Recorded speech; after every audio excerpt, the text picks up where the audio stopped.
Mr. Speaker, you can understand we won't be taking any economics lessons from that guy. That Prime Minister should be taking economics lessons from everyone. Everyone. This is a guy who said budgets balance themselves right before he doubled the debt. This is a guy who said he doesn't think about monetary policy right before he led interest rates to rise faster than at any time in Canadian history. This is a guy who, up until I told him, didn't even know how much he was borrowing out of the Canadian economy. This is a guy who's doubled the rent, doubled mortgage payments, and doubled the needed down payment.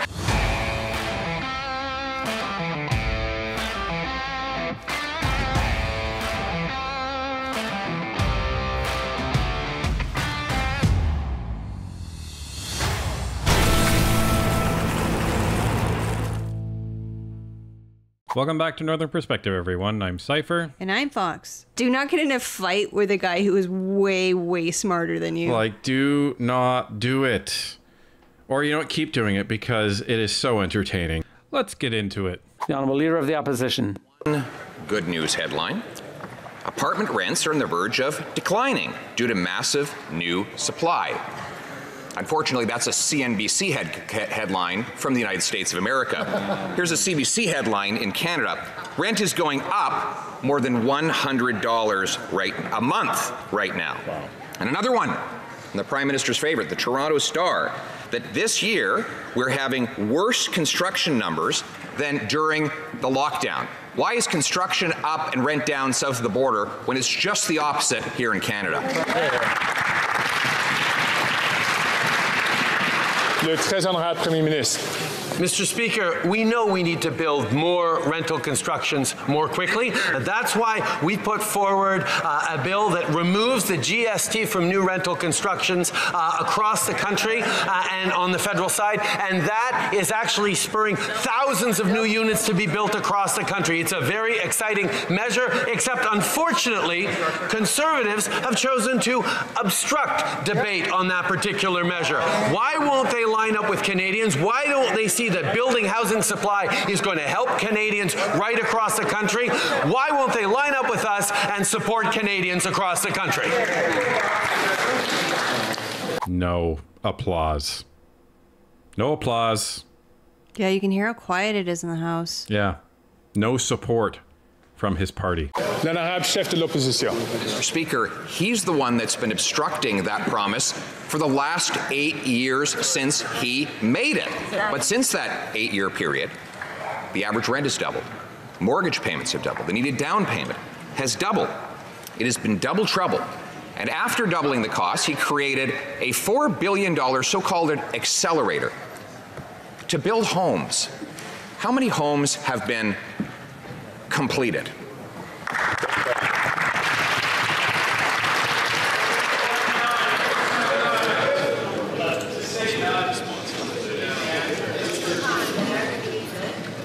Chers collègues, s'il vous plaît. Le très honorable Premier Ministre. Mr. Speaker, yesterday, following a request from the Minister of Housing to scale up their ambition, Vaughan's City Council passed a bold housing resolution to unlock even more affordable family-sized homes. That is a direct result of the Housing Accelerator Fund. This is a concrete example of how the federal government can lead and ensure more affordable housing options so our seniors, students, families can grow in their communities. We look forward to more municipalities joining us to ensure all Canadians have a safe and affordable place to call home. Zero applause because the response is terrible. I really think that the Liberals are starting to lose morale. Or I don't even want to say starting. It's been that way for a little while from what we've seen, but it's very evident today. You don't hear anybody clapping. Well, Pierre has completely cornered Trudeau today. Completely. There's no way out of this debate for Trudeau. He is completely cornered. Chef de l'opposition. Mr. Speaker, the question was not how many resolutions have been passed. You can't live in a resolution.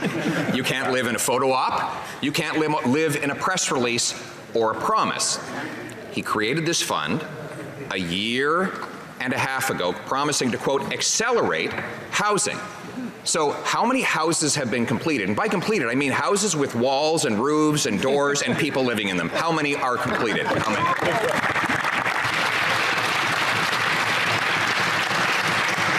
Le très honorable Premier ministre. Mr. Speaker, the Leader of the Opposition's housing plan consists of wagging a finger at municipalities and saying, you better build more homes or else. Mr. Speaker, we have a better approach than that. We actually work with municipalities to build more homes, and we're seeing the results of that housing plan.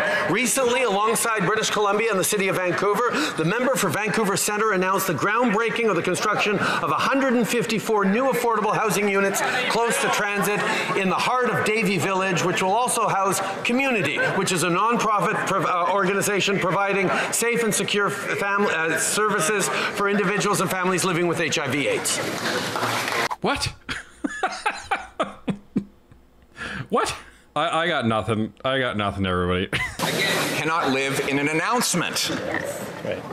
You can't live in a press release. You can't live in the Prime Minister's talking points, which he's having so much trouble reading, Mr. Speaker.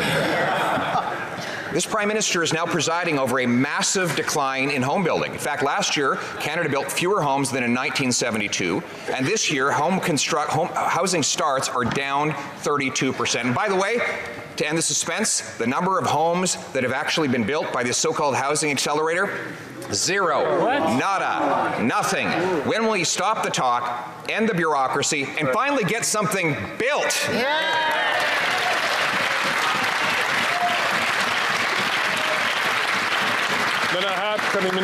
Le très honorable Premier ministre. Mr. Speaker, over the past number of years, over 2 million families have got into homes because of our strategic investments in housing, and we just added to that with the Housing Accelerator Fund that is moving forward to remove barriers and get more housing built faster, which is exactly what we're doing, for example, with the City of London, where Mayor Morgan said this is the most significant housing investment in London history, where over the next 3 years alone, we'll build over 2,000 additional housing units in London. We know this is a challenge that we need to solve together, and that is what we're going to do in partnership with municipalities. Wow. That was pretty bad. Pierre went straight for the jugular. And completely rattled him. Did you see how bad that paper in Trudeau's hand was shaking? Oh, yeah. Yeah. And his talking points, like, notice, again, Pierre's not reading from paper. He doesn't have to. Well, and the thing is, when you go into question period, you have kind of an idea of what you're going to say when you're making your points. But when you're trying to make a rebuttal against your opponent, it's got to be on the top of your head. Like, you can't have that pre-planned. You've got to think, like, on your feet. So we can see that Pierre is capable of doing that, but Justin obviously is not. No. And again, don't poke the bear, because he will come after you. And he did. So, let's look at what happened today. So today, right after this, is when the Liberals found out they had a major crack in their party with Ken MacDonald. Trudeau got destroyed in question period when it came to affordability, the biggest issue in the polls.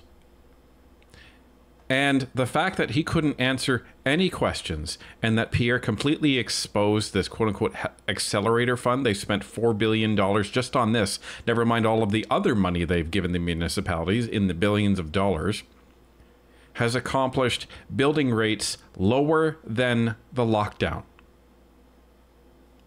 I don't think you can get any worse than that, folks.